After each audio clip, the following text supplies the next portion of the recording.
ఆంధ్రప్రదేశ్ రాష్ట్రంలో liquor scam కేసులో సంచలన పరిణామం చోటు చేసుకుంది. కేసులో తాజాగా అత్యంత కీలక నిందితుడిగా ఉన్న రాజ్ కసిరెడ్డిని పోలీసులు అదుపులోకి తీసుకున్నారు. ఎయిర్పోర్ట్ దగ్గర కాపు కాసిన సిట్ పోలీసులు రాజ్ కసిరెడ్డిని అదుపులోకి తీసుకున్నారు. ఇప్పటివరకు ఆయన 3 సార్లు సిట్ నోటీసులు ఇచ్చినప్పటికీ విచారణకు హాజరు కాలేదు. ఈ క్రమంలో ఆయనకు పోలీసులు అరెస్ట్ చేయడం ప్రస్తుతం ఏపీలో చర్చనీయాంశంగా మారింది.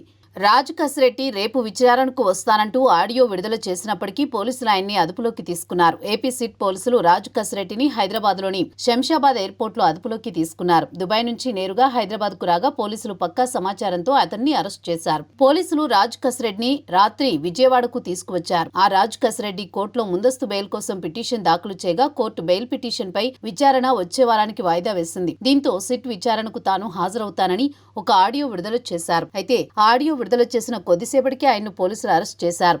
విచారణకు వస్తాడో రాడో అన్న అనుమానంతో అదుపులోకి తీసుకున్నట్టుగా సిట్ అధికారులు చెబుతున్నారు. ఇదిలా ఉంటే గతంలో వైసీపీ ప్రభుత్వ హయాంలో మద్యం కుంభకోణం జరిగినట్టు గుర్తించిన ఏపీ ప్రభుత్వం దర్యాప్తుకు ఆదేశించింది. అప్పట్లో నాసిరకం మద్యాన్ని ఎక్కువ ధరలకు విక్రయించడం ద్వారా భారీగా డబ్బులు వెనకేసుకున్నట్లు వైసీపీ ప్రభుత్వ పెద్దలపై ఆరోపణలు వచ్చిన నేపథ్యంలో అధికారులు ఫిర్యాదు మేరకు కేసు నమోదు చేసి దర్యాప్తు చేస్తున్నారు. సిఐడి సిట్ అధికారులు ఇప్పటికే వైసీపీ ఎంపీ మిథున్ రెడ్డిని సుదీర్ఘంగా ప్రశ్నించిన విషయం తెలిసిందే.